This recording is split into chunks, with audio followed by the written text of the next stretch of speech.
প্ৰথমতে হ'ল কি যে মই যিসকলে এই ৰুকাসেন মহাবিদ্যালয়ত অমৃত সৰোবৰ আঁচনিটোৰ বিৰোধিতা কৰে, জানি হওক বা নাজানি, তেওঁলোকক মই প্ৰথমতে ধন্যবাদ দিব খুজিছোঁ এইকাৰণে যে তেওঁলোকে অন্ততঃ কলেজখনৰ কথা এটা চিন্তা কৰিছে যে কলেজখনৰ কিবা এটা অসুবিধা হ'ব। গতিকে এই সচেতনতাটো সঁচাকৈ ভাল হৈছে, তাৰ কাৰণে মই তেওঁলোকক ধন্যবাদ জনাইছোঁ। দ্বিতীয় কথা হ'ল যে এই যিটো আঁচনি, সেই আঁচনি সম্পৰ্কে প্ৰথম অৱস্থাত আমাৰ এটা সন্দেহ হৈছিলে যে কলেজৰ মাটিখিনি কলেজৰ হাতৰ পৰা গুচি যাব নেকি। কিন্তু যেতিয়া EM নিজে আহি তেখেতে লগতে এজন বিশেষজ্ঞ লৈ আহিছে, তেখেতে বুজাই দিছে আৰু কৈছে এইটো এটা কলেজৰ সম্পত্তি হ'ব আৰু গতিকে ইয়াত মানে কলেজখনৰ লোকচান নহয়। প্ৰথম অৱস্থাত যেতিয়া এই চৰকাৰৰ তৰফৰ পৰা এই অৰ্ডাৰটো আহিছিলে যে ইয়াত ৰুকাসেন মহাবিদ্যালয়ত অমৃত সৰোবৰ আঁচনি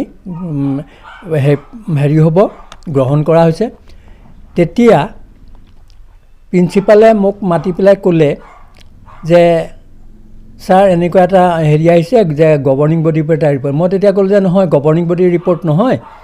এতিয়া কথা হৈছে যে যিহেতু যিখন গভৰ্ণিং বডিত মাত্ৰ আমি কেইজনমান সদস্য আছোঁ, গতিকে আমি এখন সাধাৰণ সভা পাতি দিওঁ। যিসকল মানুহ বিশেষকৈ এই কলেজখন পতাত জড়িত আছিল আমি তেওঁলোকৰ লগত আলোচনা কৰোঁ। গতিকে সেইমতে মৰ্মে আমি আলোচনা কৰিলোঁ। আলোচনা কৰাৰ পিছত লগতে EM মহোদয়ে যিজন এক্সপাৰ্ট ওলাইছিলে তেওঁ সকলো কথা আমাক বিৱৰি ক'লে আৰু কোৱাৰ পিছত যে এইটো যে আমাৰ কলেজৰ হাততেই থাকিব, কলেজৰ বাহিৰলৈ নাযায়, তেতিয়া আমি আশ্বস্ত হ'লোঁ। আৰু তেতিয়া ৰাইজেও এই সকলো শুনি ৰাইজেও একমত পোষণ কৰিলে যে কলেজৰ হাতত ক্ষমতাটো ৰাখি এইটো ইয়াত পতাত আমাৰ আপত্তি নাই। গতিকে সেই মৰ্মে এইটো কৰা হৈছিলে। গতিকে এতিয়া ইয়াত কোনো মানে ৰাজনৈতিক হেৰি আনিব নালাগে, এইটো এটা কলেজৰ সম্পত্তি হ'ব বুলি পেলাই মই ভাবিছোঁ। আৰু মই যিসকলে আজি বিৰোধিতা কৰিছে তেখেতসকলক মই এটাই অনুৰোধ কৰিব খোজোঁ যে তেখেতসকলে এতিয়া এটা লক্ষ্য কৰা উচিত যে এই যিটো সৰোবৰ আঁচনি হৈছে এইটো প্ৰকৃত অৰ্থত যাতে এটা কলেজৰ এটা সম্পত্তি হিচাপে হয়, যাতে কণ্ট্ৰেক্টাৰে আধা কাম কৰি পইচা লৈ যাতে গুচি যাব নোৱাৰে। তেনেকুৱা কাম আগতে হৈছে, গতিকে সেই কামটো যাতে নহয়। মই EMক কৈছোঁ যে আপুনি এইটো লক্ষ্য কৰিব যাতে এই কামটো সম্পূৰ্ণ হয়, আঁচনিটো যিমতে চৰকাৰ আঁচনি আছে সেইমতে যাতে আঁচনিটো হয়, সেইটো হ'ব লাগিব।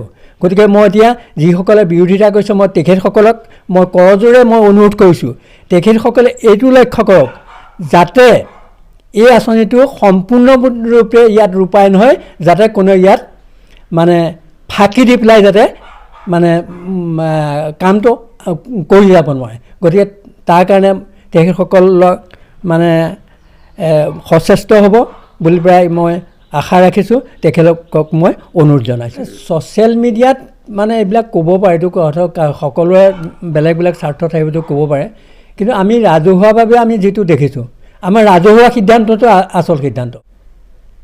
আমি ৰাইজখনে কি সিদ্ধান্ত লৈছোঁ। গতিকে এতিয়া মই এটাই অনুৰোধ ৰাইজৰ প্ৰতি যাতে কামটো সুকলমে হয়, ভালকৈ হৈ যাতে সকলোৱে ইয়াত সহযোগিতা কৰি যাতে এই যিটো আঁচনি এইটো সম্পূৰ্ণৰূপে ভাল ধৰণে এটা ৰুকাসেন কলেজৰ সম্পত্তি হিচাপে পৰিগণিত হয়। তেতিয়াতো মই কৈছোঁৱে যে কলেজ পতাৰ লগত জড়িত যিখিনি মানুহ আছিলে সেইখিনি মানুহ আৰু আমাৰ প্ৰাক্তন EM সোণা সিং তেৰাং, তাৰপিছতকৈ আদি কৰি মানে গাঁওবুঢ়া সকল আছিলে। গতিকে সকলোবিলাকক লৈ সিদ্ধান্ত লোৱা হৈছিলে।